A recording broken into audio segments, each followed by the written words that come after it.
morning, everybody. So today I want to show you how to make the stovepipe coral, which looks a little bit like this. So when it goes onto your project, you want like a grouping of them.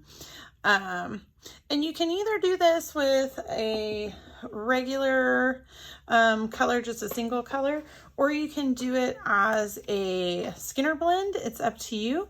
If you choose to do just a single color, then you're going to need a little bit of clay that you've conditioned, and you're just gonna roll it a little bit. You want these to be different sizes, so you want to use a little bit more clay for some and a little bit less for others, but you're basically just going to make kind of a tube that kind of starts off a little bigger on one end and gets a little bit smaller on the other end. Then you're going to take this tool, and to make the hole in the middle, you're just going to kind of wobble it around, and sometimes spinning it helps to get it down in there.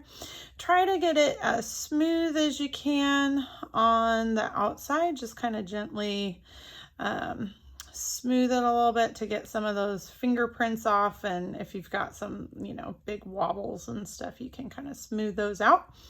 And then once it's been in there, just kind of twist to pull it out, and then you've got one of your little you know, shapes, right?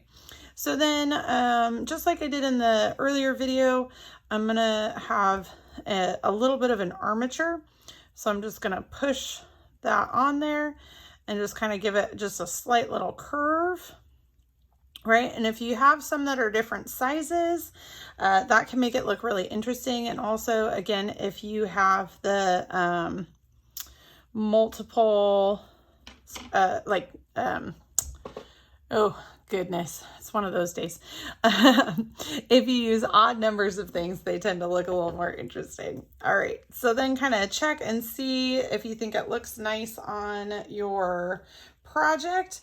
And if it's something where it's down towards the bottom and can kind of stand on its own, that's cool. If not, you know, we can add a little bit of extra clay. The main thing is you want to check and make sure that you can't see the armature. So I think I like the way mine looked, except I could see this armature a little bit down here.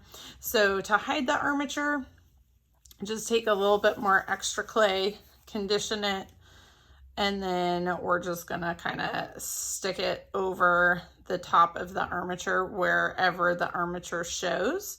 Now for me, mine is so close to the bottom that once I put that on there, I'm really not gonna see the armature. And since mine kind of can sit on top of it, so like when I've added mine on here, see how it's underneath the base just a little bit.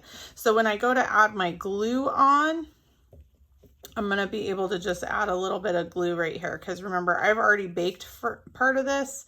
So anytime you bake something and then you want to add more stuff on, you have to make sure you use that polymer clay glue, right?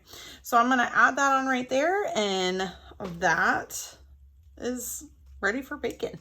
So I'm going to set that to the side. The last thing I want to show you though is if you do decide to do one with a Skinner blend, you would go ahead and make your Skinner blend first, and then you're going to cut a really thin strip, and then this is called concertina, but you're just going to kind of wobble it back and forth a little bit to make it a little bit thicker, because just rolling it up wouldn't be quite thick enough to make the tubes.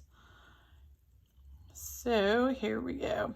Now I don't want too much white on mine, so once I get a solid bit of white, I'm going to take the extra off. So now that I have this, I'm just going to kind of squish it together, and I'm just going to keep kind of squishing it towards the shape that I want. And then once I have it pretty well squished, I'm going to go ahead and do that rolling thing just like I did before, but check every so often and make sure, you know, that like if you still have marks on it, you can kind of squeeze it together a little bit more and then roll it a little bit more, and it'll start to have some really cool blending and, you know, some little transitions and stuff. So once you have it to, you know, no marks and everything, then you just make that shape that I was showing you, where it's a little bit smaller on that end and a little bit bigger on this end. And then the same thing, you just take your tool, get in there. And then do remember, you know, spend some time smoothing the outside. The more time you spend on each individual step, the easier it is to make it look really beautiful in the end, because the less cleanup you'll need. And then the rest of it is the same. So you would have your armature, you would add this onto the armature and give it a little bend like that.